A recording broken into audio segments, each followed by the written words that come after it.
ಆಧುನಿಕತೆ ಬೆಳೆದಂತೆಲ್ಲ ಅಭಿವೃದ್ಧಿ ಕಂಡ ವಿವಿಧ ರಂಗಗಳ ಪೈಕಿ ಕೃಷಿ ಬದುಕು ಸೇರಿ ಹೋಗಿದೆ.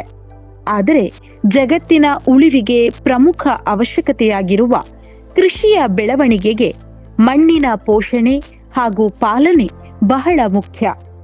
ಹಾಗಾದರೆ ಬಂಗಾರದ ಬೆಳೆ ಬೆಳೆಯಬಲ್ಲ ಭೂಮಿಯ ಸಂರಕ್ಷಣೆ ಮಾಡುವುದು ಹೇಗೆ ಎನ್ನುವುದನ್ನು ತಿಳಿದುಕೊಳ್ಳೋಣ.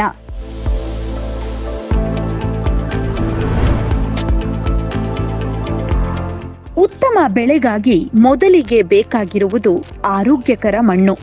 ಪ್ರತಿ ವರ್ಷ ಒಂದೇ ರೀತಿಯ ಬೆಳೆ ಬೆಳೆದರೆ ಮಣ್ಣಿನ ಶಕ್ತಿ ಕಡಿಮೆಯಾಗುತ್ತದೆ. ಹಾಗಾಗಿ ಇಲ್ಲಿ ಅನುಸರಿಸಬೇಕಾದ ಕೆಲವು ಸಲಹೆಗಳೆಂದರೆ, ವರ್ಷಕ್ಕೆ ಒಮ್ಮೆ ಮಣ್ಣಿನ ಪರೀಕ್ಷೆ ಮಾಡಿಸಬೇಕು. ರಾಸಾಯನಿಕ ಗೊಬ್ಬರದ ಜೊತೆಗೆ ಜೈವಿಕ ಗೊಬ್ಬರವನ್ನ ಬಳಸಿಕೊಳ್ಳಬೇಕು. ಹಸಿರು ಗೊಬ್ಬರ, ಗೋಮೂತ್ರ, ಕಂಪೋಸ್ಟ್ ಬಳಸಿದರೆ ಮಣ್ಣು ಜೀವಂತವಾಗುತ್ತದೆ.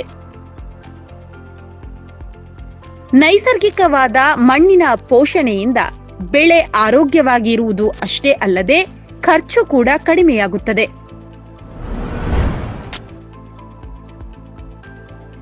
ಬೀಜ ಮತ್ತು ನೀರಿನ ನಿರ್ವಹಣೆಯನ್ನ ಹೇಗೆ ಮಾಡಬೇಕು? ಬೀಜವನ್ನ ಆಯ್ಕೆ ಮಾಡುವಾಗ ತುಂಬಾ ಎಚ್ಚರಿಕೆಯಿಂದ ಇರಬೇಕು. ಪ್ರದೇಶಕ್ಕೆ ಸೂಕ್ತವಾದ ಪ್ರಮಾಣಿತ ಬೀಜಗಳನ್ನೇ ಬಳಸಿಕೊಳ್ಳಬೇಕು. ಕೃಷಿ ಭೂಮಿಯ ನೀರಾವರಿಯ ಕುರಿತಾಗಿ, ಅತಿಯಾದ ನೀರು ಕೂಡ ಬೆಳೆಗೆ ಹಾನಿ. ಅಗತ್ಯವಿರುವಷ್ಟು ಮಾತ್ರ ನೀರನ್ನ ಬೆಳೆಗೆ ಬಳಸಿಕೊಳ್ಳಬೇಕು. ಡ್ರಿಪ್ ಅಥವಾ ಸ್ಪ್ರಿಂಕ್ಲರ್ ವ್ಯವಸ್ಥೆ ಇದ್ದರೆ ನೀರು ಉಳಿಯುತ್ತದೆ. ನೀರಿನ ಸರಿಯಾದ ಬಳಕೆ ಮಾಡಿದರೆ ಬೆಳೆಯ ಫಲಿತಾಂಶ ಹೆಚ್ಚಾಗುತ್ತದೆ. ಬೆಳೆಗಳಲ್ಲಿ ಕೀಟ ನಿಯಂತ್ರಣ ಮಾಡುವುದು ಹೇಗೆ? ಯಾವುದೇ ಬೆಳೆಗೆ ಕೀಟ ಬಂದ ತಕ್ಷಣ ಹೆಚ್ಚಿನ ಔಷಧಿಯನ್ನ ಹಾಕುವುದು ಸರಿಯಲ್ಲ.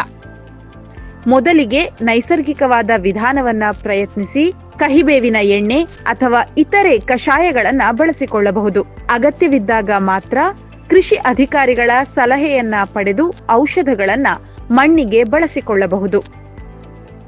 ಒಟ್ಟಿನಲ್ಲಿ ನೈಸರ್ಗಿಕ ವಿಧಾನದಿಂದ ಮಣ್ಣಿನ ಕಾಳಜಿ ಮಾಡುವುದರಿಂದ ಕೃಷಿಯಲ್ಲಿ ಲಾಭ ಗಳಿಸುವುದಷ್ಟೇ ಅಲ್ಲದೆ ಮಣ್ಣನ್ನ ಸಮರ್ಪಕವಾಗಿ ಬಳಸಿಕೊಂಡು ಮುಂದಿನ ಪೀಳಿಗೆಗೆ ಫಲವತ್ತಾಗಿ ಉಳಿಸಿಕೊಳ್ಳಬಹುದು.